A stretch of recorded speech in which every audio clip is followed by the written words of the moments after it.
Hello there, I'm Steve from Mac84 and welcome to another video. Today we're going to talk about Macintosh collecting and starting your journey into the vintage Apple Macintosh community.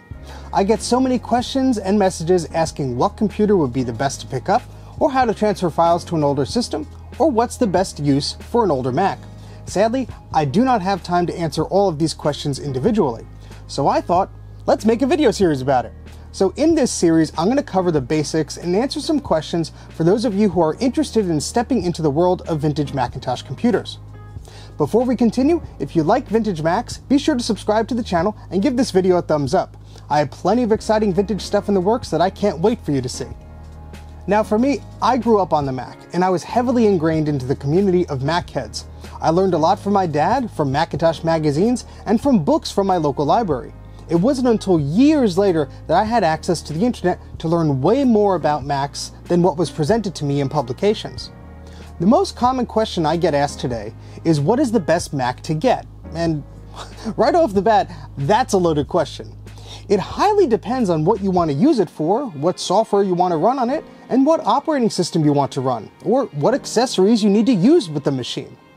Also, each of these older machines has their own issues, their pros and cons, and sometimes you don't want a machine for any other reason besides that it just looks cool.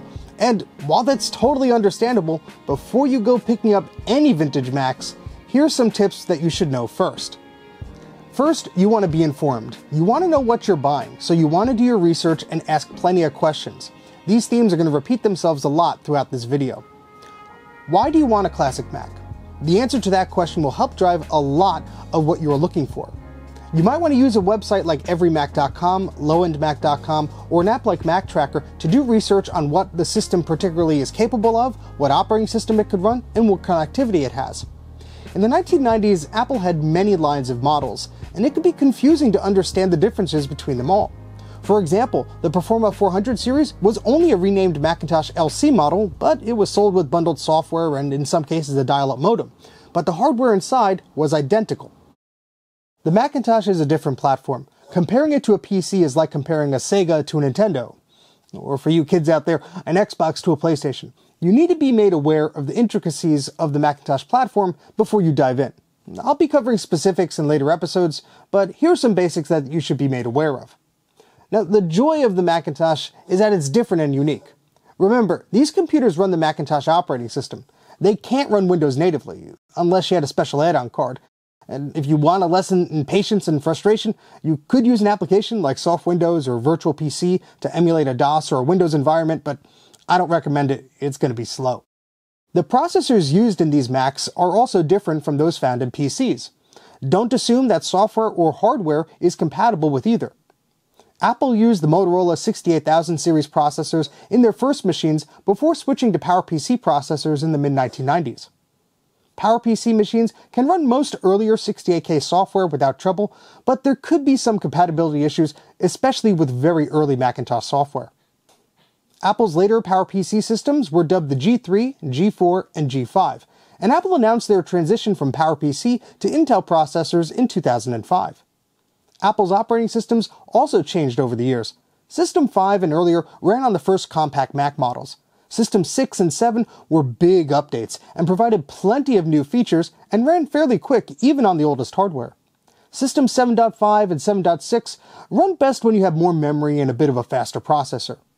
While macOS 8 can run on some 68K machines, versions 8.5 through 8.6 only run on PowerPC systems. macOS 9 can run on faster PowerPC systems, but the first versions of macOS 10 can only run on PowerPC G3 systems and higher. Of course, these are based on the official system requirements from Apple. There are some very clever people out there doing things that Apple never intended with older systems. Later generation G4 and all G5 systems can only run macOS 10 and cannot boot to macOS 9, although you can still run select macOS 9 compatible programs using Apple's Classic environment. Apple used a lot of proprietary connectors and accessories over the years, so make sure the computer you want to buy includes the right power cord, keyboard, mouse, monitor cable, or adapter before you purchase it. People often mix things up, especially if they have multiple systems, and if they're not tech savvy, so pay close attention to ensure you know what you're getting. Most Mac desktops prior to 1998 use a 15-pin monitor port instead of a standard PC VGA port. Thankfully, you can get an adapter for about $15, but keep in mind you'll likely want one with configurable dip switches. This will give you the most compatibility. Some of the earliest Macs, like those in the Macintosh 2 series, do have different syncing expectations and may require a specific configuration or an adapter to work properly with the LCD monitor. Apple's portable machines, like the PowerBook line, use their own power adapters and unique cables for connecting to devices like external monitors, and some didn't have built-in floppy disks or expansion capabilities. So never assume something is compatible. Always do your research, as many of these products were made and it can be very easy to get them confused, especially if the seller doesn't know what they have and they call the product by a different name. While vintage PCs use IDE hard drives for their storage interfaces, Apple decided to go with the then superior SCSI. It was faster, offered more devices on a single chain, and was used with most Macs from 1987 until about 1998. Working SCSI hard drives are getting much harder to find today. Most of the drives inside these vintage Macs are dead or dying, so you'll need to replace them.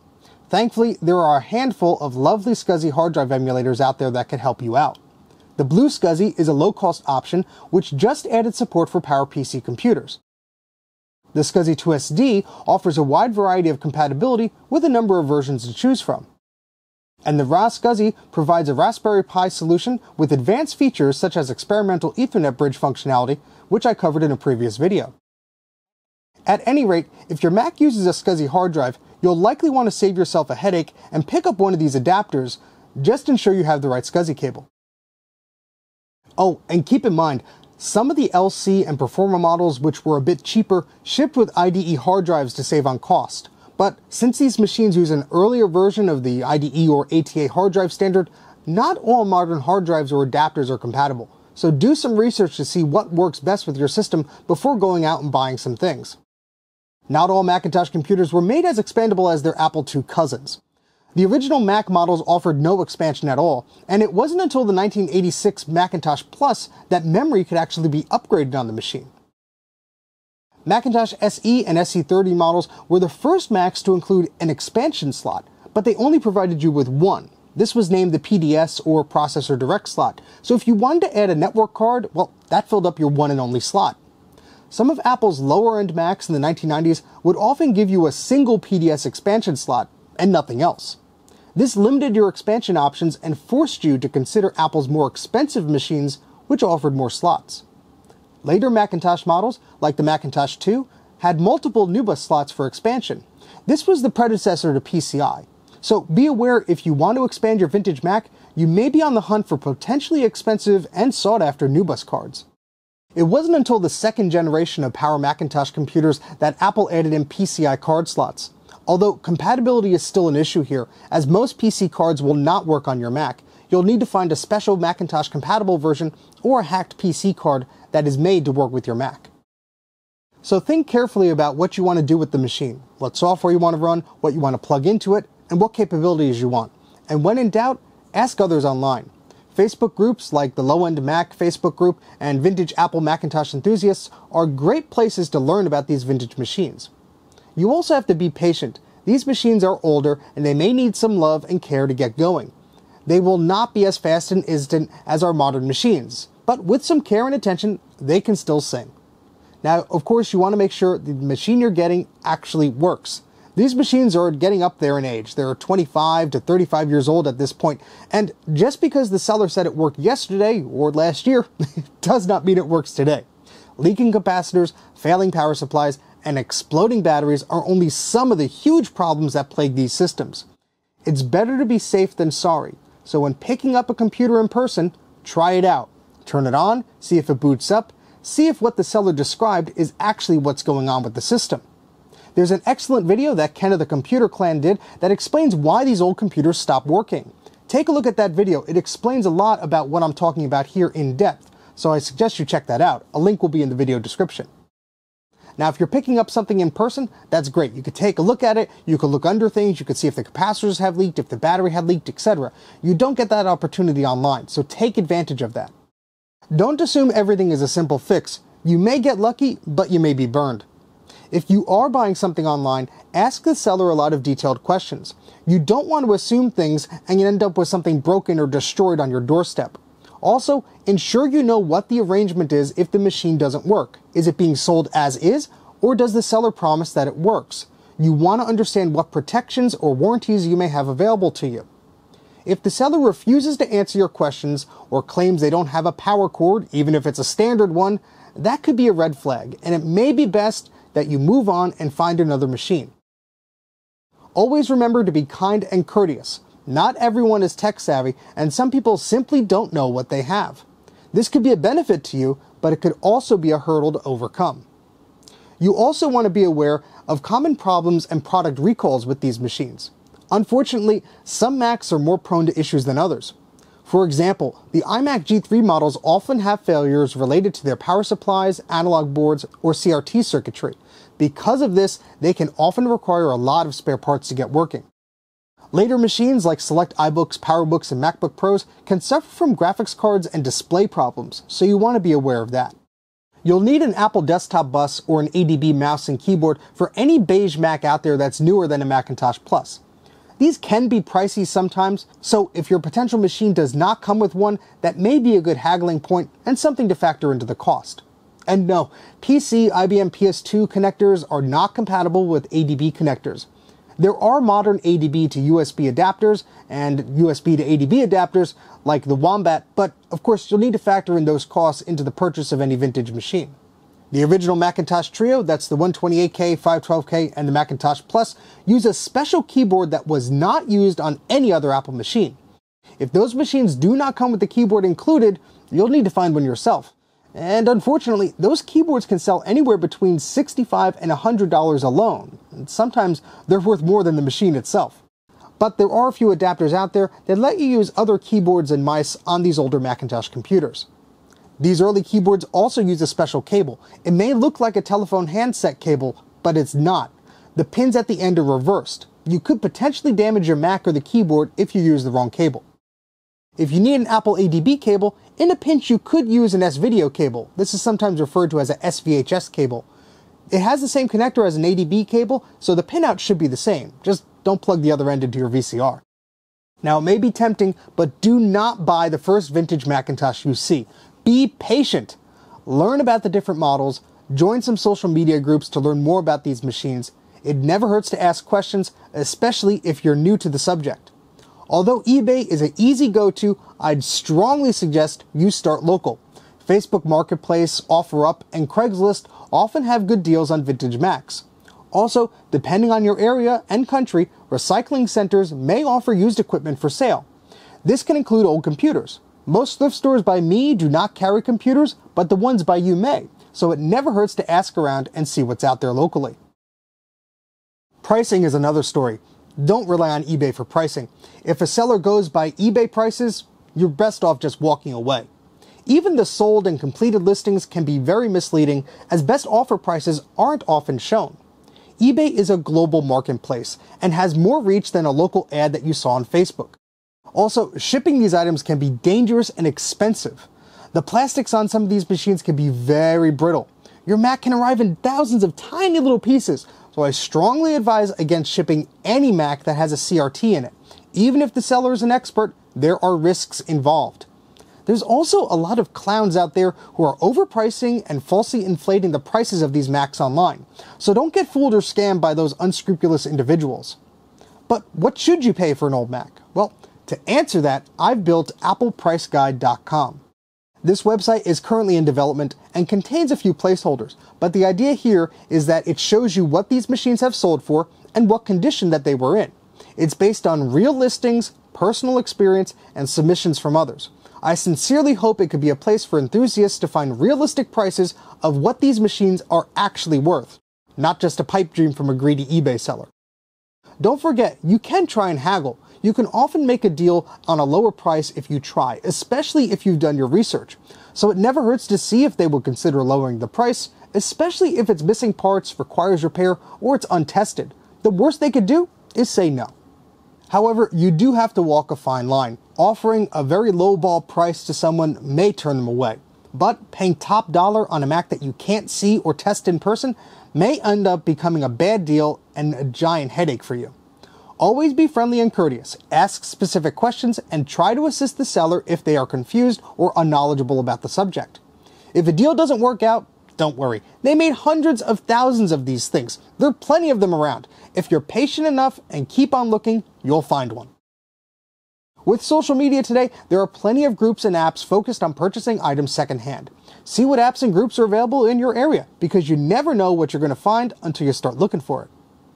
You also might want to consider trades. If you have something that you no longer want, somebody else might be looking for it. So it doesn't hurt to go down that route and see if there's something that you could work out. Also, if you're buying a machine from someone else, always ask if there's anything similar, like cables, accessories, or software. You never know what they may find, or you never know what they may have. They might just think, well, that's not worth posting, or that's not worth selling. Nobody wants this stuff. So it never hurts to ask. You could at least give them your contact information in case they find something cool down the road, etc. I've done this plenty of times, and it's usually worked out in my favor. I'm going to leave you with 3 recommendations for 68K based Macs. I could go on about this stuff for hours and compare different models and this and that, so I'll discuss further 68K and PowerPC Macs later on. Keep in mind, just because I'm recommending them, it doesn't mean that they're going to be flawless. These are vintage computers. After all, they require a lot of work and maintenance to keep up and running, and some of them can just be very quirky. If you have an itch to buy a classic Macintosh, it's hard to go wrong with the Macintosh SE, SE30, or one of the Macintosh Classic models. I'd highly recommend those over the original Macintosh Trio because they use standard keyboards, have expandable memory, and all have built-in SCSI ports. These are pretty good starter machines, however they often require repair and most certainly require their logic boards or analog boards to be recapped. So just because it powers on when the seller shows it to you, do not think you're out of the woods yet. The Macintosh SE came in a few different models. The first units did not have a hard drive, and only later FD-HD and SuperDrive models could read 1.4 megabyte floppy disks. Previous models could only read 800K disks, which are getting harder to find. Except for the Macintosh SE30 and Classic 2, all of these machines have a memory limit of only 4 megabytes. This may be fine for System 6 or for early versions of System 7, but this limits you to what software you could run. Although the SE30 often commands a much higher price, most of these compact Macs can often sell between $75 and $125 locally here in the United States. Sometimes that includes a keyboard and a mouse, but of course this largely depends on their condition, the seller, the model, and what part of the world you're in. Now, all of these models, except for the original SE for the most part, will need their logic boards recapped and likely the analog board as well. So I personally wouldn't pay too much for these systems, as recapping the logic board alone can often cost upwards of $90. I'd also love to recommend some PowerBooks. PowerBooks were Apple's line of laptop computers made between 1991 and around 1998.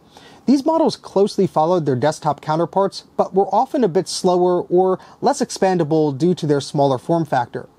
All in all, these models are largely excellent. They give you the fun of a vintage Macintosh in a small form factor. I'd love to recommend a lot of these, but due to screen delamination issues, capacitor problems, and different power supplies, I will caution you that sometimes it's not worth it. Unless you find a perfect bundle that includes everything you need, a PowerBook may require some extra work to get up and running. Not to mention the hard drive. Finding a laptop SCSI hard drive is harder than finding a desktop SCSI hard drive. Now, some of the blue SCSIs and SCSI2SD models out there are for PowerBooks, but they can be a bit more expensive. Age has not been kind to the screens of these early PowerBooks, and some of them unfortunately suffer from oddities like creeping dark corners on the display, delamination issues, and capacitor problems that make the machine nearly unusable. And unfortunately, a lot of them do not have the ability to plug in an external display. So if you see one in person and you're trying it out and the seller lets you turn it on, wait about 5 or 10 minutes. Make sure that the screen is stable and that you don't have any issues with the corners creeping in or any flickering that's going on. That'll clue you in if the PowerBook needs some repair.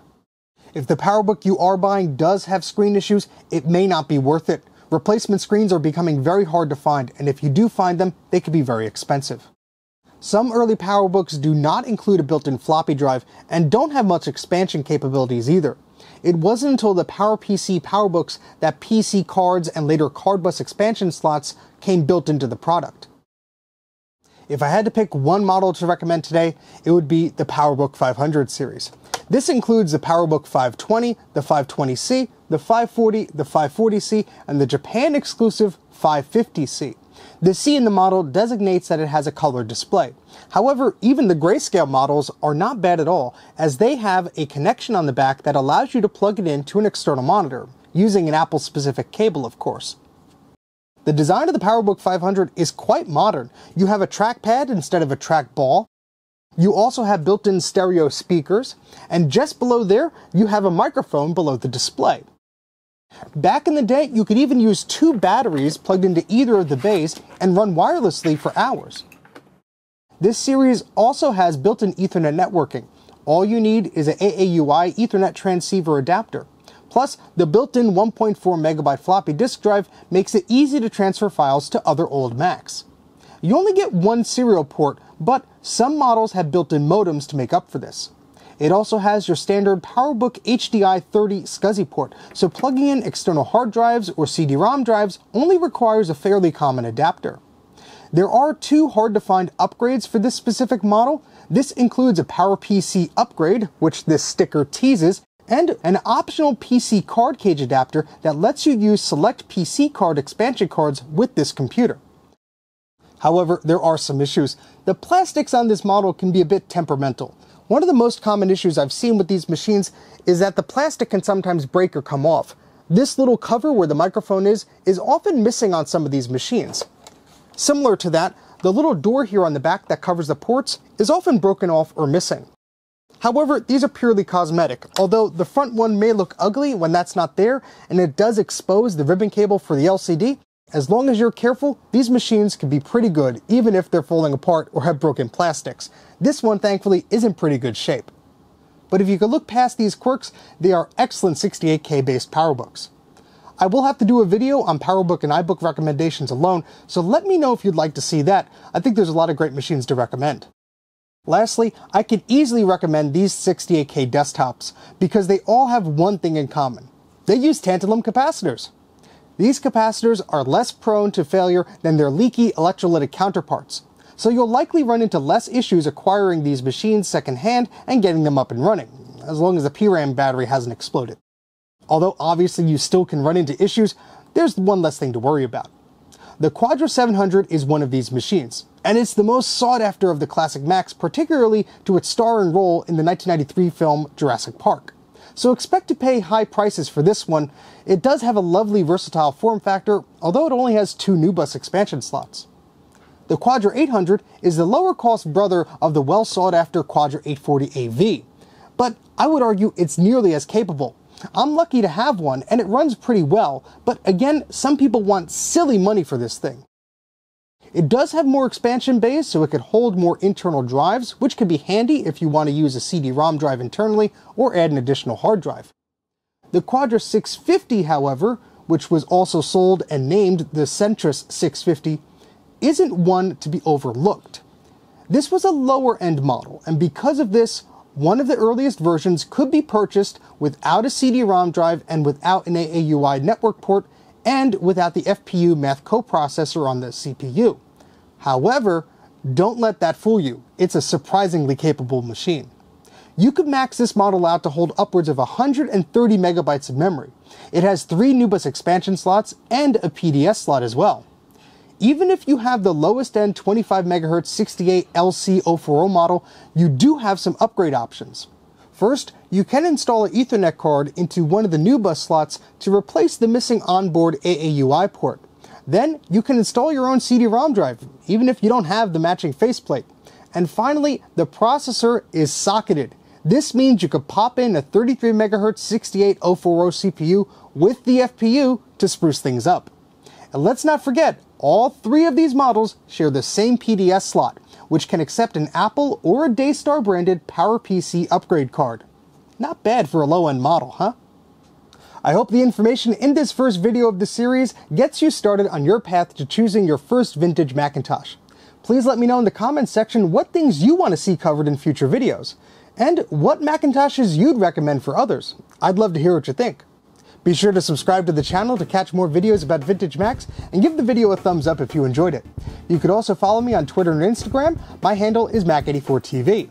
And if you want to support my archiving efforts and the channel, please consider supporting me on Patreon. For as little as $1 a month, you get exclusive access to behind-the-scenes extras and videos before anybody else. Thank you so much to all of my supporters. But that's about it for now. Thank you so much for watching, and I'll see you right here next time on Mac84.